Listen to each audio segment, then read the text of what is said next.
Maddie and Tae, welcome back to Biscuits and Jam. Hello. You're making me hungry already. I know. I want some biscuits and jam. I will say Nashville has some of the best biscuits and jam at Loveless Cafe. We go there very often. We've got a hook up there and everything. Is there biscuits and jam?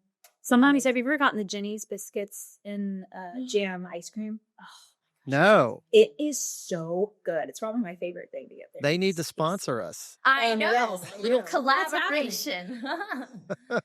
Well, it's great to see y'all. It's been a minute. The last time we talked was in the summer of 2022, I think. Wow. Oh my gosh. So a lot has happened since then, and especially when it comes to babies. I mean, Taylor, you had your second, right? I did in October, Like yes. 6 months ago. Yep. Well, how's it going? How's he doing? He's great. Having two is just like a full house at all times. It's chaos and it's amazing. And we're still trying to figure out the sleep. He was sleeping through the night and then now he's waking up. So I think it's just an evolution, but it is so fun. I love it. Tell me about his name and how you landed on that. His name is Chadbowl, spelled like the church, just one P, one L. And his middle name is Shields, and that's after my father-in-law. My father-in-law, his middle name is Shields as well. And we kind of went back and forth on whether or not to make that the first name because it's just so cool. Shields will name. But his nickname or his initials are CSK, which I just think is so cool. Chapel Shields Kerr. Oh, that's great. It sounds like, it could be almost like a name out of, I don't know, Yellowstone or something. Yeah. Or like an author. He sounds like Steve. Or an author, yeah. Oh, that's great. And Maddie, you've got a son named Forrest now, right? I do, yes.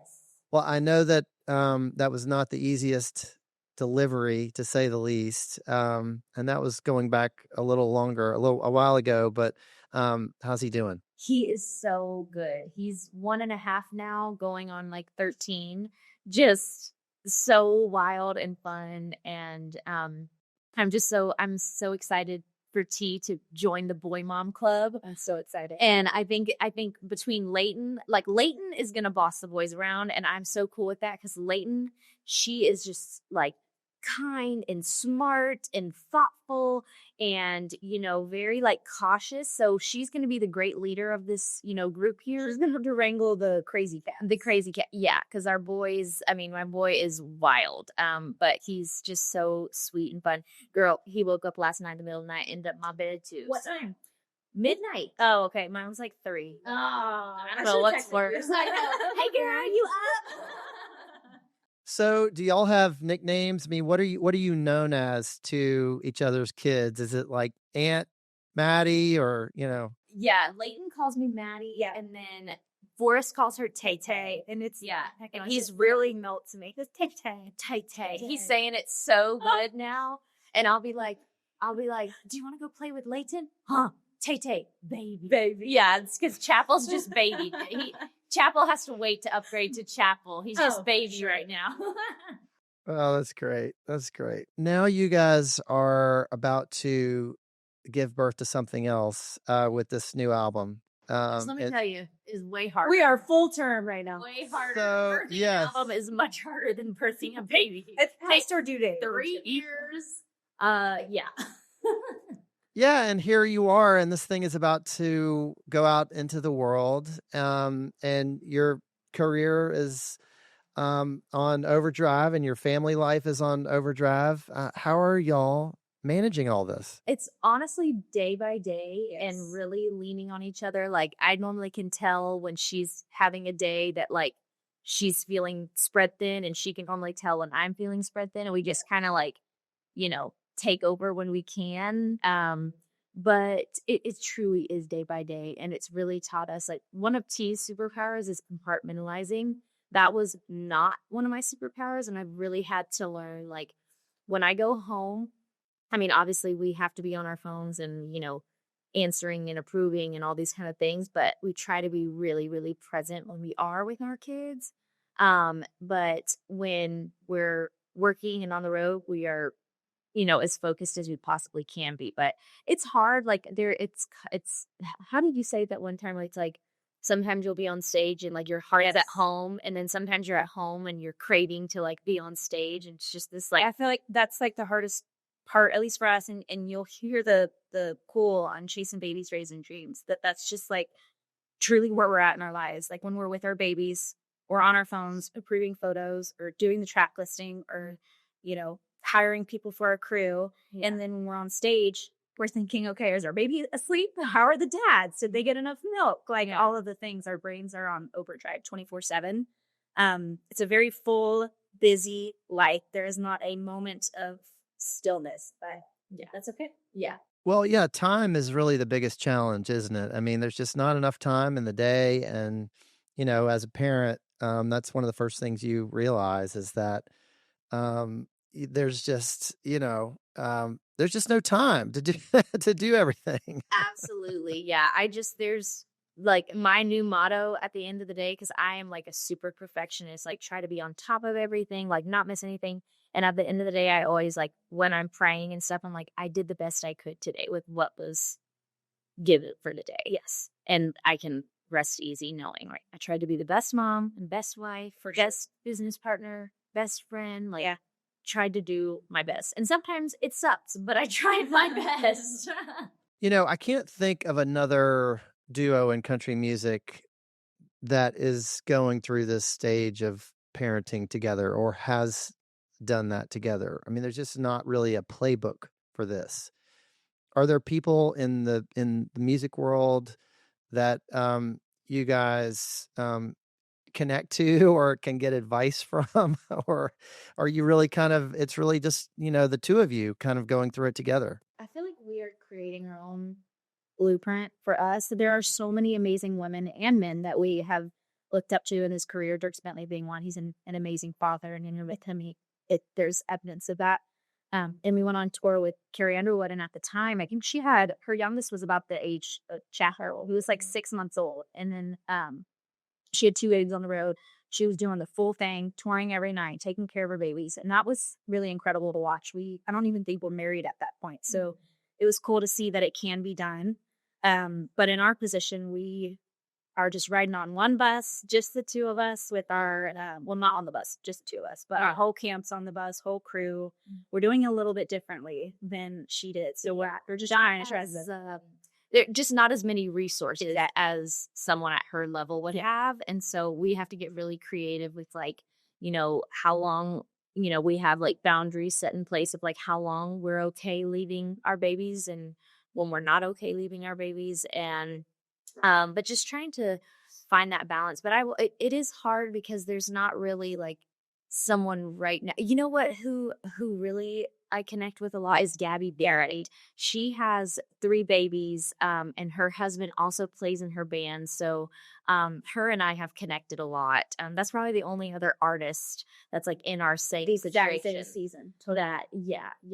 Do you have parents, siblings who've been pitching in and have helped out? Oh my gosh, yes. My mother-in-law is incredible. She's actually in town right now, and my son adores her. But her and I have incredible sister-in-laws that help. But mainly it's just me and my husband just, going day by day and just, taking turns like, okay, you get to go shower and go as fast as you can to come back before he destroys everything. I mean, you should have seen us trying to have a fitting for our tour. Oh, we were very ambitious. We have like 16 outfits that we needed to get. And I was like, you know what? Just bring the babies. We'll have a play day. It'll be fun. And our stylist has a 4 or 5 month old as well. We had 4 babies and 3 mamas and 1 nanny. And we got like almost halfway through the outfits. Yeah. Like we have to. There was a couple meltdowns and, so we learned the hard way that maybe no babies at long fittings. When y'all think about your own moms and how you grew up, what are some things that you kind of take away from them when you're, thinking about how to be a good mom yourself? I think I'm thankful that our moms let us spread our wings and fly. And I think that that's something as much as I joke around, I'm like, Layton's going to live with me forever and she's never going to get married, maybe to her dad, but it's fine. Yes. You know, like those little fake weddings. The dad showers. Yeah. I love it. But I really want to let her be herself and let her wings fly. And she has to go to school. She doesn't want to go to school. She wants to be a singer. And as of right now, she wants to be a singer, but we'll try to steer that ship a different direction. Yeah. But I think that that's something that both of our parents did really well. Yeah. Yeah. Just as a reminder, for listeners who may not have heard our first conversation. So Maddie, you grew up in Texas. I did, yes. And Taylor, you grew up in Oklahoma, right? Yes. Y'all met when you were 15, is that right? Yes, 15. So you guys have been in this together for quite a while. We have known each other this year we both turned 30, and so we will have known each other for half of our lives this year. And I would not have it any other way, but it is wild to think back to like 15 and meeting through this like weird vocal coach guy that was like in between, you know, Oklahoma and Texas, that we just both happened to be going. It's a total God thing. Like there's no way that like the stars aligned like that. But there are times when I like just a picture pops up on my phone. I'm like, oh my gosh, this is crazy. Yeah. You know, you mentioned it being a God thing, and you know, y'all have both been pretty open about your faith. What does your faith look like in 2025? I mean, is it about being part of a church, or is it just something more kind of personal? What a beautiful question. First of all, I think there's a first for everything. We've never, ever had a question. I know. And that just brought life into me. And I think it's different for everybody. Like for me and my family, we have found a church home that we love here in Nashville, and I serve with the babies.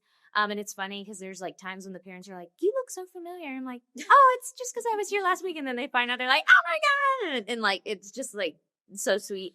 But, for me, my faith in 2025 looks like total surrender. Like, there have been things that have happened in my personal life and just professionally and everything. And then turning 30, just all of these things where I really feel God just like saying, be still and let me do my thing. Like, I think sometimes I think I can, you know, oh, if I do this or if I work this hard or if I, you know, then this will work out that way. And I just feel God's gentle, kind voice being like, hey, I actually got this. And all you got to do is walk. All you got to do is just walk and ashe and paving the road and just have peace in that. And that I have like found so much peace. But this year, I think my like fake word is surrendering. I love that. I found a lot of peace. I'm in a women's group and we're reading the book Risen Motherhood.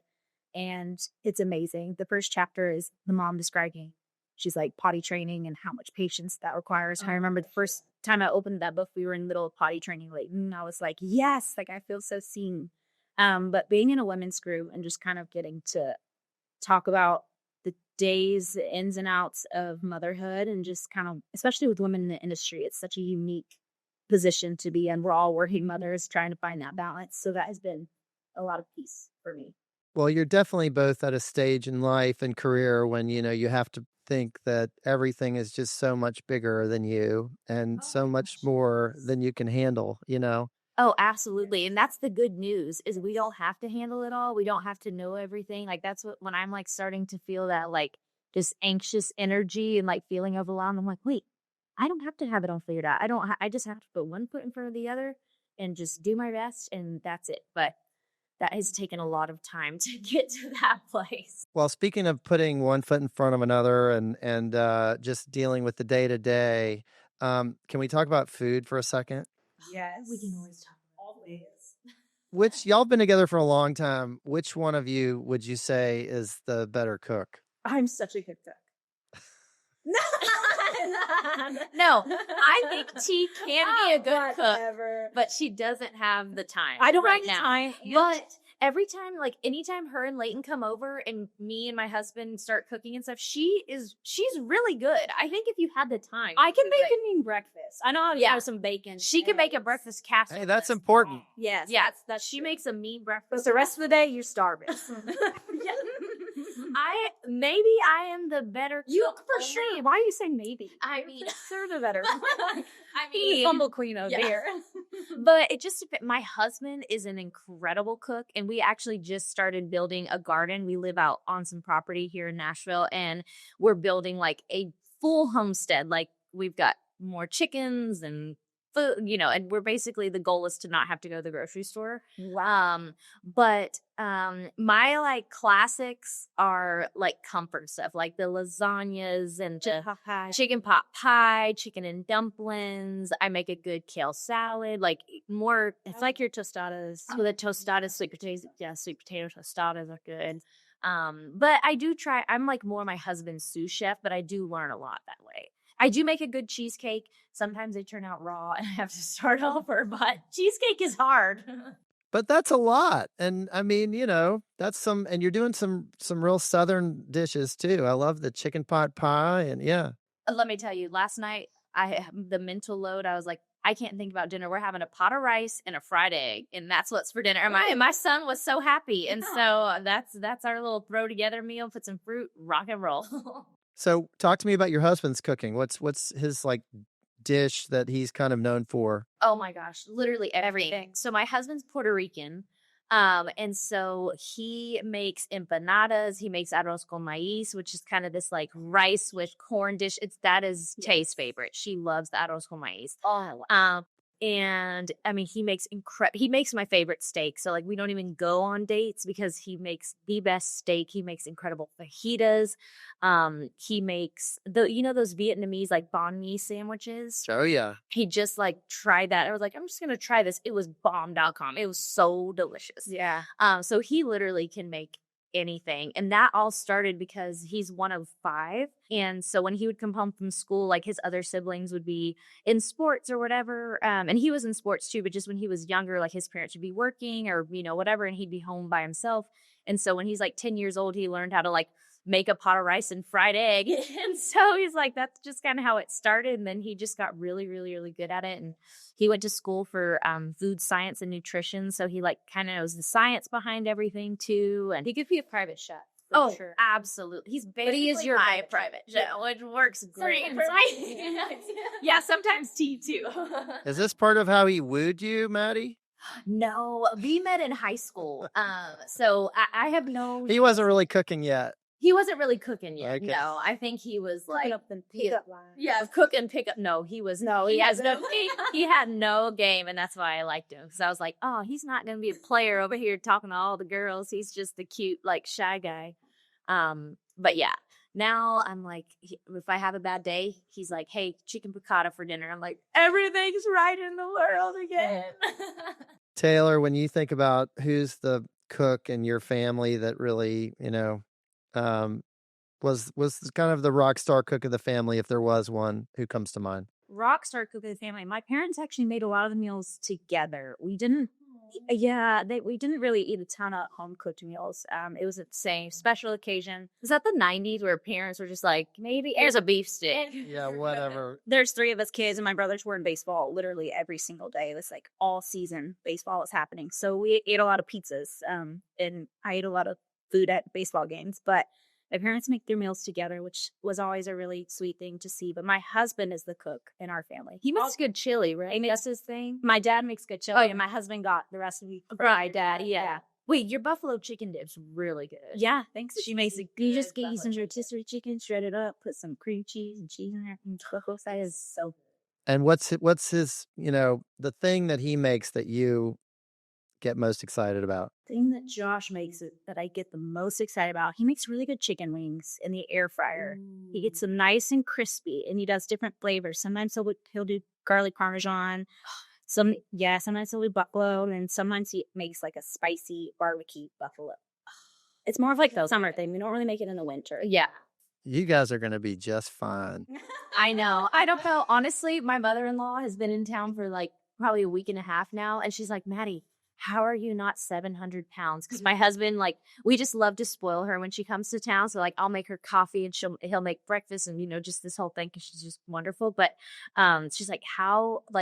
And I'm like, honestly, I think the balance of, like some of the food that we make is grown, like, at our house. So maybe, like, the balance of that, I don't know. And then chasing a kid around, that'll keep you fit. I'll tell you. people are like, what's y'all's workout routine? Chasing around children. Lifting babies. Constantly having a baby on your hip and holding them. They're like, oh my gosh, what do you do for your arms?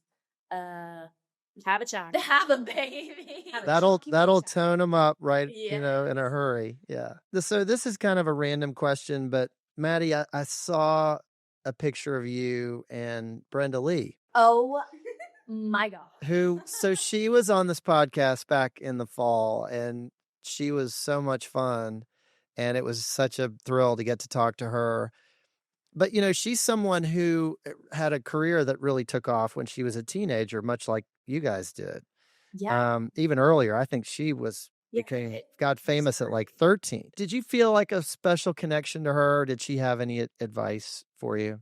It was a pretty quick interaction. There was a lot of people wanting to talk to her, and I feel like, you know, we are never going to be the people that like hog someone else's time, or, you know, we understand that you're getting pulled in different directions, but Brenda is like an icon in general, but then also she's such a part of me and my husband's like Christmas traditions because of her record. So I didn't care if I looked like a loser. I literally brought a tote bag with my like original Brenda Lee vinyl that my husband found at this vinyl store that we love by our house, and had her sign it for me. And Jonah, my husband's like, oh my gosh, if you get this signed, I was like, babe, she's probably never gonna talk to me. She'd be like, why are you asking me to sign a vinyl? And she was like, oh my God. No, she appreciated it. She was like, the fact that like you're going to be sharing this with the younger generation, the fact that you listen to vinyl. And she's like, I don't even know if I have this vinyl. And I'm like, you can have it. Here you go. No, I'm signing it for you. And it was so magical. And just like, she's just as wonderful as I pictured. And sometimes you meet your heroes and you're like, ooh, but this was a hero that I was like, oh my gosh, she's everything I could have imagined. I love that. She's so great. And you go back and listen to some of those, you know, early records, and they were really so well done. Mm-hmm. And it's just incredible. Her voice at 13, Crazy. you cannot even believe that she was, you know, that young. She's a true artist. Like when she was looking at the vinyl, she's like, I was like, so did you design all this artwork? She's like, oh yeah. And I had to send it back so many times because the font wasn't right. And the image, you know, and I was like that. I mean, it made me feel so validated because Tae and I are very much like that with merch, with imaging, with everything. We're very particular on how we want things to look. Our manager who designs everything, which luckily she reads our minds. So it's so much easier these days where she just like, boom, makes it. But back in the day, it was just like, oh my gosh, like it was just a lot trickier, you know, having someone bring your vision to life that doesn't read your mind like Kylie. She was way ahead of her time in so many ways. She was. Okay, well, let's talk about the new album. It's called Love and Light, and I feel like this is going to really be a big record for y'all. Oh my Your lips to God's You're ears. gonna make me cry. I mean, that is literally my prayer. It really is something, and every song on there is so unique. They all feel like hits to me, and I'm just wondering, you know, what was the pivotal moment in this process when you felt like it was, you know, it was all coming together? Because I know it took a while. It did take a while. What was the pivotal moment? I think it was for me. Definitely. With title track. When it all came together. But like when we wrote Kissin' Cowboys, which Kissin' Cowboys we started and didn't finish for a year. Like we went on tour and did a whole thing and then didn't finish the song for a whole year. But that one I was like, ooh, I think we found our just like, I don't know, our style, our sound, what that looks like right now. The synopsis of the record, basically. Yeah. But Love and Light, that was a really special day. And it's funny because I think you'll hear this theme where there's over the years we have been like burned by people and had all kinds of different adversity, like every single human in the world does. But the difference is we try to take that adversity and heartbreak and disappointment and discouragement and turn it into something beautiful or positive, or how can we grow from this? How can we take the knowledge, like less like, oh, this is happening to me and this is happening, and more like this is happening for me. Yeah. And so Love and Light, someone really burned us really bad that we trusted for a long time. And I was pissed. I was so mad. I was not being a Christian woman this week. I was mad. Okay. And so we went into the writing room and I was like, I've always had this title. And we wrote this with Tae's husband and Devin Dawson. And I was like, I have this title and I want it to be like sweet, but also like a Sour Patch Kid, basically. That's what I want, the vibe to be. And it just fell out so, I mean, we wrote the song so quickly. And the minute we wrote Love and Light, everything started coming together. And we've done a couple of interviews where people that haven't even listened to the record are like, Love and Light. When I think of Maddie and Tae, I think of Love and Light. And I'm like, oh my gosh, what a compliment. Like, if someone thinks about us as artists, like even if you don't know our music, it's like if you think of Love and Light, that's definitely the legacy I want to leave. Sure. Totally. I mean, I would never in a million years think that song came out of a place of anger. Exactly. That's our expertise. Even there's a song on the record called Only Jesus, and that song came out of pure anger and heartbreak and frustration. I mean, there were tears and everything. And that was another perfect example of like taking pain and making it into something positive. I mean, Love and Light is a song that makes you want to dance, first of all. But it is also, it does not sound to me like a country song. I know. Yeah, we definitely explored. I think this record has been in the making for almost 3 years, or 3 years actually, because the first song that was written for this record, Maddie wrote in a co-write by herself because I was on maternity leave. Yeah, it's a song called One Hit Wonders, and it's incredible. And I feel like when Maddie wrote that one, it really opened the doors for us to explore a different musical side. I mean, we've always loved like R&B and Silk Sonic, and that was a huge inspiration for you writing One Hit Wonders, I know. And it just felt like all of these doors opened. We had so much more fun making this record without the limitations of, is this country? Does it need a banjo?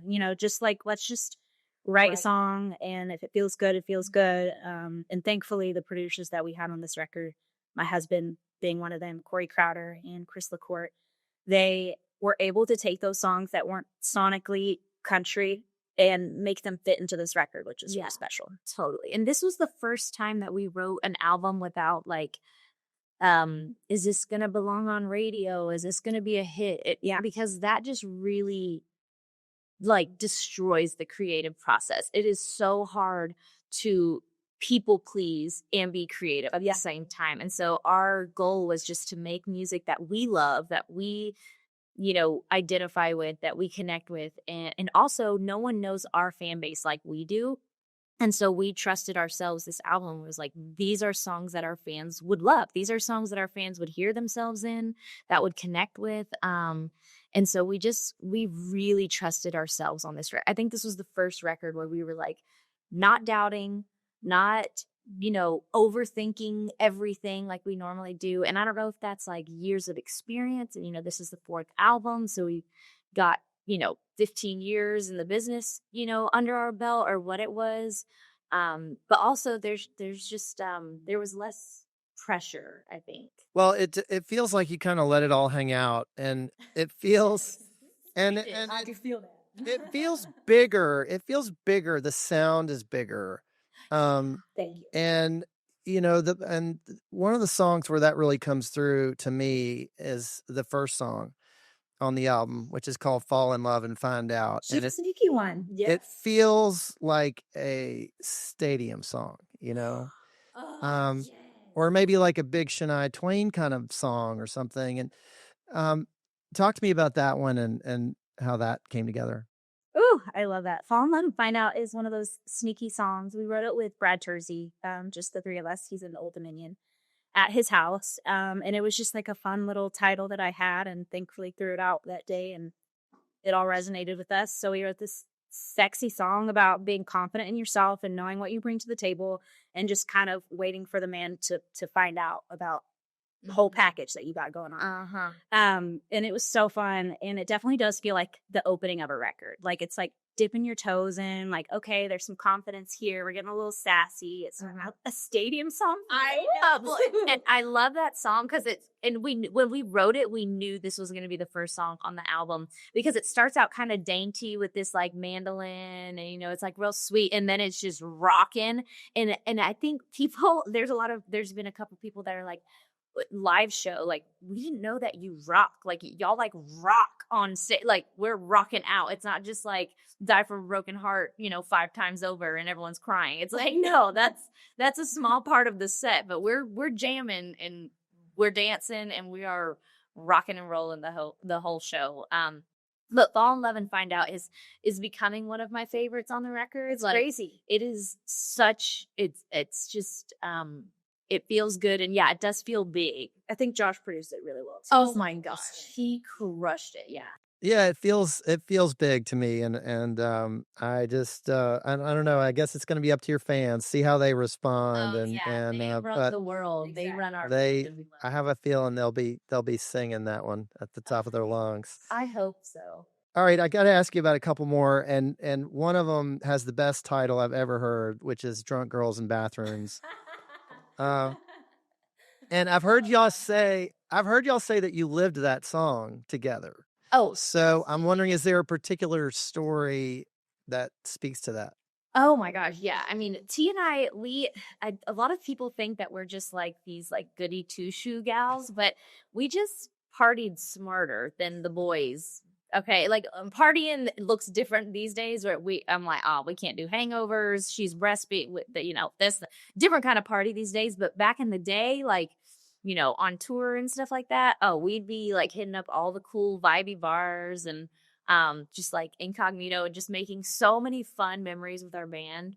Never go to the bathroom by yourself. Never go to the bathroom. Even if Maddie didn't need a pee, I'm like, I need to go pee. You always go together. Absolutely. And you get some tea when you go to the ladies' bathroom. Long story short, one of my girlfriends was talking about how you know, in college when she was like feeling down about herself or whatever, she would just go, you know, out and then go hang out in the girls' restroom because everyone's like, you look so amazing, like that guy doesn't deserve you, like let me buy it. Like it is like a freaking hype squad in there. And I feel kind of bad exposing the secret of the ladies' restroom at bars and everything. But now the guys are like, oh, we know why y'all go together. We know why it takes so long because y'all are, that's the party. The bar is not the party. It's the girls. Yeah. Oh yeah, it's the girls' bathroom. There's an old Saturday Night Live skit that y'all may or may not have seen. You're way too young to have seen this, but it was about the ladies' room. And there's these two couples sitting down to dinner, and the girls get up and they go into the bathroom, and they've been in there for a really long time. And then the guys finally are like, what the heck is going on in there? And then it cuts to the ladies' room, and there's just this massive party happening. Yeah. And they're drinking cocktails, and there's like a band playing. And anyway, y'all... Accurate. And when we were like, we have to do a music video for this song just to like try to bring it to life as best as possible. And oh my gosh, it was so much fun. It felt pretty authentic to like the memories. I gotta watch that skit now. I know. We should have watched that before the video and pulled more inspiration. Go look it up. I'm telling you, it's perfect for this. So, all right, one more, and we've got to talk for just a second about chasing babies and raising dreams, which is really just, you know, it's so much about this stage of your life, and it's what we've been talking about this whole conversation. What did that song mean to you? Oh man. Well, if it tells you anything, we performed it live for the first time this last week, and I cried. And I think I can count on one hand how many times I've cried on stage, and that's 0. Yeah. So this is the song that finally made me cry on stage. And I think just because I'll never forget when I had Leighton, it felt like my first dream, like my first baby, which is music, and my first dream. It wasn't getting priority anymore. And I think that was like a really kind of hard mind twist for me, because as much as I love my daughter and being a mom is like the best thing in the entire world, and I've always wanted to be a mom, it was still hard to not be able to give my full attention to music. And I think there are so many people that that make there's so many things in this world that can make you feel less than when you're not able to give every aspect 100%, but that's just not my reality. At least no one. No, it's impossible. Exactly. And so I think I felt really like insecure about the fact that I was having to like split myself between these two things. And so when we wrote Chasing Babies, Raising Dreams, I was like, this describes exactly how I've been feeling and haven't been able to put it into words. Yeah. And it's like just this, like the second verse, it's tears rolling down, backing out of the drive. It never gets easier saying goodbye to sweet brown eyes, begging Mama T stay. Ooh, my eyeballs are already starting. But we wrote that song and like the day before, I think we had like just came into town and I was backing away out of the driveway. And I just remember seeing my husband and my son and being like, I'm leaving one dream for, oh my gosh. Oh my God. Oh no. No. What's the moon doing? Is there, what's happening? But I was leaving one dream for the other one. And it was really, really hard. Like that day, I think I just cried and cried. I'm sorry. Now I got to stop going. But I think there's just like this really, powerful like thing with that song where it's super vulnerable, and I just hope that like parents feel really seen, and not even parents, just people feel seen. Like we got too much month at the end of the money. Like everyone, I feel like right now feels doing the best that they can. And everyone's working and everyone's got something that they're doing, and at the same time trying to raise a family and wanting to be the best version of yourself to raise that family is like, it seems impossible. And so that's why we just take it literally step. And I have like I think all of us like have this inner voice that maybe says something mean. Like my inner voice, I had really had to work on her because damn, she was mean for a long time, just beating myself up all the time. But a thing that I notice myself feeling a lot is like I just don't feel enough. Like I'm not working hard enough. I'm not being a good enough mom. I'm not a good enough wife. Just this like thing that I tell myself, and that song really reminds me that like I am showing up 110% as much as I possibly can. And I think my goal or my dream for Chasing Babies, Raising Dreams is that people with kids or without just feel like, oh, they understand what it feels like to not feel enough, and like just be reminded that we all feel that way, but it's not true. Even stay-at-home moms. I mean, that is the job in and of itself. And you're supporting your partner as they're going out and chasing their dream, and you're holding down the fort. I mean, it's just like I get chills literally to go. I know. I didn't think I was gonna cry. It's a beautiful scene, but it's very, very hard. Dang it, Sid! It's all your fault. Well, it's a great song, and I love the way that y'all just kind of, captured everything that you're going through and everything that so many other people are going through as well. Yeah, that's the goal. Like our dream was to like write music that people feel seen when they listen to it. Like, what also music that we love, but I think it's really special, and it kind of aligns with the purpose we feel like God's put on our heart to like make music that feels like comfort. Like I have go-to comfort records when I'm feeling anxious, when I'm feeling sad, when I'm feeling angry, all these things. And like, we want to be that for not only our fans, but just people that, love music.